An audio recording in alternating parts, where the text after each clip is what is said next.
So hello everyone and welcome back to the Vikalp YouTube family. तो recently एक NCISM का gadget जो अभी रिसेंटली डिस्प्ले हुआ है, उसके कारण कई लोगों के माइंड में एक डाउट पैदा हुआ है। तो वो डाउट आज के इस वीडियो में हम एक्सप्लेन करने वाले।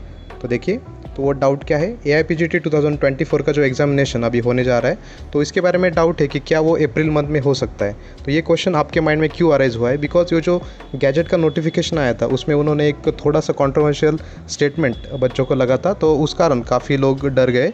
तो इस क्वेश्चन के बारे में आज हम थोड़ा डिटेल में एक्सप्लेन करने वाले। तो चलिए इसका आंसर हम देखते हैं तो क्या होने वाला है। सो फर्स्ट ऑफ ऑल मैं आपको बताना चाह रहा हूँ कि देखो, there is no any official statement yet regarding the examination date of AIPGT 2024, क्योंकि जो बोर्ड ये एग्ज़ाम कंडक्ट करता है उसके थ्रू कोई भी ऐसा नोटिफिकेशन अभी तक तो हमारे यहाँ पे नहीं आया था, राइट। लेकिन NCISM गैजेट में क्या बताया गया है कि ऑल इंडिया का जो AIPGT का एग्ज़ाम है that shall be ordinarily conducted in the month of April every year. तो ये जो है ना, इससे कई लोगों का कन्फ्यूजन बढ़ गया। मतलब ये जो हमें दिखा रहा है कि month of April every year, तो इस साल बच्चे क्यों डर गए कि उनको लग रहा है कि ये साल भी अप्रैल में हो सकता है, लेकिन उन्होंने आगे का स्टेटमेंट नहीं पढ़ा है। वहाँ पे उन्होंने क्या एक्सप्लेन किया, देखो, in the month of April every year or on the date as specified by the commission for that academic year। मतलब ऐसा भी हो सकता है कि वो जो कमीशन है वो कोई और डेट भी स्पेसिफाई कर सकता है, लेकिन यहाँ पे मैं पूरा ऐसा कंफर्म नहीं बता सकता कि अप्रैल में नहीं होगा। क्योंकि अप्रैल में होने के चांसेस क्यों है, लेकिन क्योंकि इस साल के जो बच्चे अभी अपेयरिंग इंटर्नशिप में, तो कई सारे लोगों का इंटर्नशिप जो है वो अप्रैल के बिफोर भी ख़त्म हो रहा है। तो अप्रैल में भी एग्ज़ाम होने के चांसेस है, लेकिन थोड़े वो कम लग रहे। तो मतलब आप एक दो मंथ थोड़ा रिवर्स आके भी उसके बारे में सोच सकते हो। तो करंटली अगर करंट सिनेरियो आप देखोगे तो मेरे हिसाब से मई का एंडिंग या फिर जून का जो फर्स्ट वीक है उसमें एग्ज़ाम होने के चांसेस है। लेकिन आप पूरी तरह से इसको डिनाई भी नहीं कर सकते अप्रैल में होगा ही नहीं। लेकिन थोड़ा फार आपके माइंड में आपको पॉजिटिविटी दिलाने के लिए मैं बोल रहा हूँ कि ये जो नेक्स्ट लाइन है, और on the date as specified by the commission for that academic year, इस हिसाब से आप मान सकते हो कि कमीशन, अगर आप ज़्यादा कुछ मेल वगैरह करोगे उस बोर्ड को, तो एग्जामिनेशन थोड़ा आगे जाने के भी चांसेस है।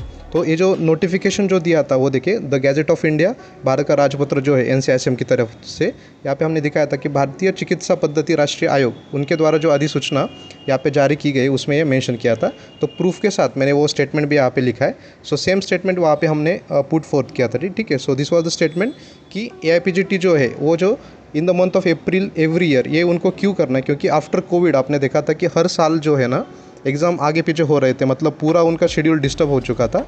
एंड जैसे कि ये जो NCISM बोर्ड हुआ है that is for the conduction of exam to the all the Indian system of medicine, ये तो आपको पता है, ठीक है। तो इसके कारण क्या हो रहा है ना कि जो पूरा एग्ज़ाम का सिस्टम, मतलब UG का हो सकता है या फिर PG का एंट्रेंस हो सकता है, ये सभी चीज़ों को थोड़ा रेगुलेट करने के लिए ये बोर्ड यहाँ पे काम कर रहा है, ठीक है। तो इसी कारण उन्होंने एक रेगुलेशन बनाने के लिए एक रेगुलेटरी अथॉरिटी उन्होंने इस्टेब्लिश की है, और उसी तरफ से हर एक बोर्ड वो इस्टेब्लिश करना चाह रहा है कि कौन से एग्ज़ाम को कौन कंडक्ट करेगा और आइडियल रेगुलेशन क्या होना चाहिए, उस हिसाब से उन्होंने इस राजपत्र में एक्सप्लेन किया है।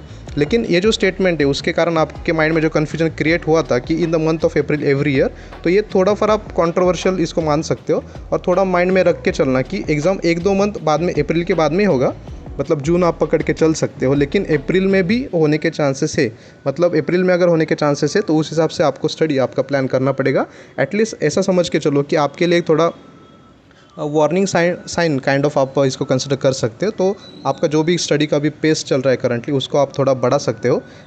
और बाद में भी एग्ज़ाम हुआ तो ऐसा मान के चलो कि अप्रैल के बाद में, अप्रैल और मई जो है वो आपको रिवीजन के लिए मिल सकता है। तो बेसिकली अभी फ़िलहाल आपके स्टडी को मोटिवेशन काइंड ऑफ अगर आप मानना चाह रहे हो तो अप्रैल ही ऐसा कंसिडर करके चलो, ताकि आपका जो स्टडी का पेस है आप थोड़ा बढ़ा सकते हो। एंड जैसे मैंने कहा कि बाद में के जो मंथ है, जैसे कि मई हो गया, उसमें आप रिवीजन के लिए भी दे सकते हो, ठीक है। इसके बाद में और बच्चों के डाउट्स है कि जैसे कि एग्ज़िट टेस्ट कब होगा, उसके बाद में जो टीचर्स के लिए एंट्रेंस है वो भी कब होगा, कैसे होगा, ये सभी चीज़ों के बारे में भी हम नेक्स्ट वीडियो में एक्सप्लेन करने वाले हैं। लेकिन फ़िलहाल मुझे ऐसा लगा कि कई सारे लोगों के माइंड में कन्फ्यूजन हो चुका था एंड काफ़ी पैनिक सभी बच्चे हो गए थे। तो इसलिए ये जो स्टेटमेंट है NCISM के नोटिफिकेशन का, वो हमने आपके लिए यहाँ पे एक्सप्लेन किया है। तो बेसिकली फ़िलहाल यहाँ पे इस वीडियो का आपको टेक अवे मैसेज क्या ध्यान में रखना है, अप्रैल के मंथ में एग्ज़ाम तो होगा नहीं, लेकिन नहीं होगा ऐसा भी कंफर्म नहीं है। तो बस आपके पॉजिटिविटी के लिए आपको ऐसे मान के चलना है कि अप्रैल में हो सकता है, लेकिन आइडियली वो एग्ज़ाम जून में ही होने के ज़्यादा चांसेस है। लेकिन अप्रैल में अगर आप मान के चलोगे तो आप ही का स्टडी थोड़ा अच्छी तरह से हो जाएगा, ऐसा मुझे लग रहा है, ठीक है। तो नेक्स्ट वीडियो में हम एग्ज़िट टेस्ट के बारे में भी देखने वाले, और वैसे भी जो टीचर्स के लिए एंट्रेंस एग्जामिनेशन आए वो भी कैसे होने वाला है उसके बारे में भी हम बातचीत करेंगे। चलो तब तक के लिए गुड बाय।